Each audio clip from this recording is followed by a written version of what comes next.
Welcome to another edition of Inside the Economy. Thanks for joining me.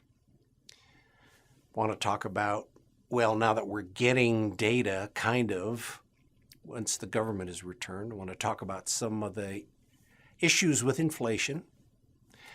Problems are starting to pop up in credit cards and auto loans. There's kind of a mini correction going on in the stock market right now, and several questions on global debt and what's going on in China. So, quick look at the numbers. You can tell that there's still some gaps in the available government data. Not particularly important. And some of the new stuff, like unemployment of 4.4 and the initial claims, well, they're probably 60% accurate. It's all right. A little while, it'll be accurate again, and yay. The important part about the numbers right now are, of course, the interest rates. And basically, interest rates have kind of crept up on the long end, crept down on the short end. Nothing dramatic. If you look a year ago, you'll notice that the rates haven't changed that much. What they've done is made the yield curve look better, make it more normalized, make it less panic. However, mortgages haven't changed very much at all. Even after all the drama and 50 basis point cut in the rates hasn't moved very much. There is probably, I'll give you a 70% chance they're going to cut rates again here in December 10th. And oil, by the way, continues to creep down. Inflation is going in the right direction. It's popped up a little tiny bit, mostly because of increases in food. It certainly isn't energy. Oil's getting cheaper all the time, so's gasoline. Everything else, structural stuff, shelter, core goods, that kind of stuff, is still moving down. Inflation is not accelerating. This tiny little blip certainly isn't a justification to lower rates, but that's kind of where we are. And we won't have accurate data on this. That's Federal Reserve Bank of Cleveland. We won't have accurate data till end of December. We'll know more then. There is a little stress in the system. Credit cards are starting to show 90-day delinquencies. Auto loans are starting to show 90-day delinquencies. You have to look at the preamble and all of this information because it's very much the lower income group, some of which overspent. Some of them are just deciding that they can't afford to drive their car anymore, so they just abandon it. That part of the marketplace is having some problems. They haven't adjusted to the cost of things. They haven't adjusted to what that stuff is really going to cost in the future, not to mention insuring it and registering it. Car payments hit a record. It's a weird record, but the important part is they diplomatically call this the subprime market, and it's truly the subprime market. It's small lots or very specialized lenders like Tricolor and a few others that would just let you borrow anything to get a car just to get the numbers, assuming, gee, if 80% of the people actually pay this loan, they'll make a lot of money because they charge 18, 20% on these auto loans. They got a little problem, and it's had a tiny impact on the spreads on these subprime tranches of bonds that are out there, which I watch. It's not very dramatic. And the good stuff down here at the bottom, the black and the red, is still high quality. Those that are actually out there in the AAA, AA loan market are doing fine. There's no evidence that there's any issue with the bond market. This is small issuers, large issuers. Their defaults are very low. The smaller issues are more likely to be selling bonds and monetized loans into the system. Auto loans, whatever it is they want to do, fine. They're simply not defaulting anymore. That's just a small little piece of the auto market and the credit card market of the subprime category, and it's having no impact on everything else. In fact, if you look at, this is the Federal Reserve Bank of Kansas City's stress index, we're a standard deviation below neutral. Came up a teeny tiny bit. We're still a whole sigma below neutral. There is no stress in the system. There's negative stress. I love that term, negative stress in the system. It's just not an issue. Earnings finally came out.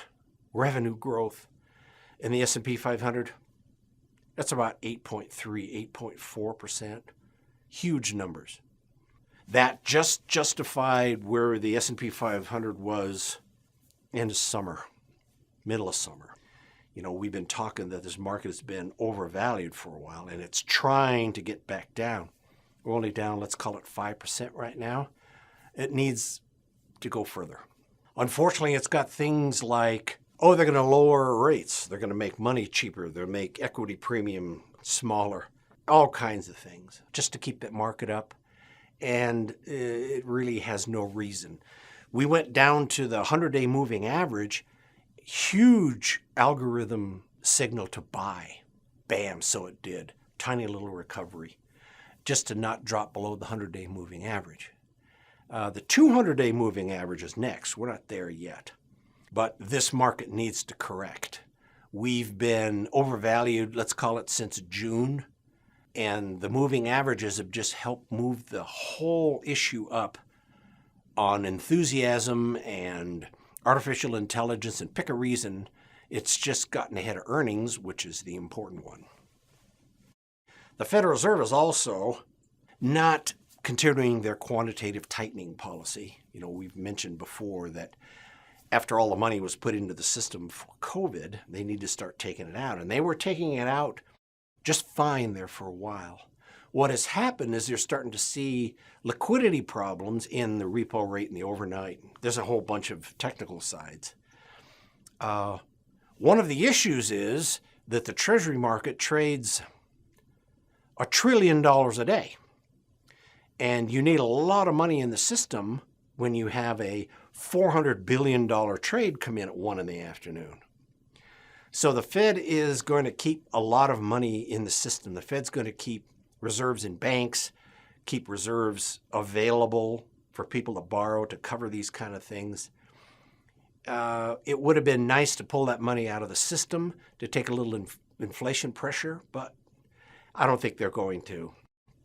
A couple of questions on, it always comes up. Actually, the question was, what does the government debt of the United States compare to the rest of the world? Where are we on that? And most of you should be pretty sensitive that when you hear the word debt, I'd like to encourage that you think, well, that's the money that's out in the system. It's not debt that has to be paid back. It's just money that's available for use, and Treasury is paying interest on it. The important part of that is Treasury is paying interest on it. When you own government debt, you're getting interest. It's pretty good. Unfortunately, that's also about $1 trillion line item in the federal budget. We're all paying for that because it goes right out the door. We own these things. We collect Treasury interest. Our banks collect interest. Our insurance companies collect interest. We pay it. It's a chunk. It's one of those line items that tariffs were supposed to cover, which they kind of make a dent in it. But the rest of the world, this is relative amount of money that they have out in the system. China's number 2. It's way down there. China really doesn't pay interest on its version of treasuries. That's a long story. Japan doesn't at all. They keep that pretty much domestic. You can still buy them, but the interest really isn't paid out. And the rest of them, that's all the money they have. You look down there in Germany, which is a pretty important part of the European economy, and the entire German bond market, the financial markets there in Germany, equate to about what Wall Street trades in 2 hours. Okay. It's China right now that is suffering the most from the tariffs. Over here in the gray, down there on the bottom, tariff income is way up. And it's pulling everything that China needs to prosper, mostly exports, down. More expensive. They have to shift it around to get it sold. It's pulling it down. They have a number of structural problems, not the least of which is this one. And when you see fixed asset investment coming down, that means they're not building factories or conveyor belts or highways or anything like that anymore because they have too much of everything. They have deflation. China isn't very consumer-oriented economy like the United States. I mean, none of them are like the United States. Consumers do everything here. They do almost nothing to China because they don't have any money to buy Chinese stuff other than survival.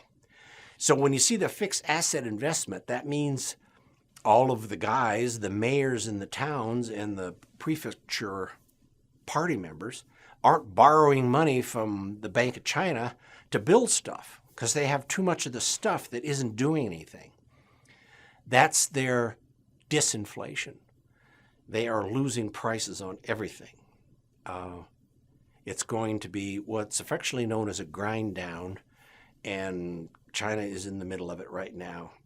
Today I don't see any end in sight, other than it's probably going to be taken advantage of by their neighbors, Philippines, Vietnam, Thailand, you know the rest.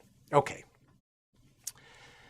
Expect a rate decrease, another 25 basis points, which will put the cost of money in the high threes, December 10th.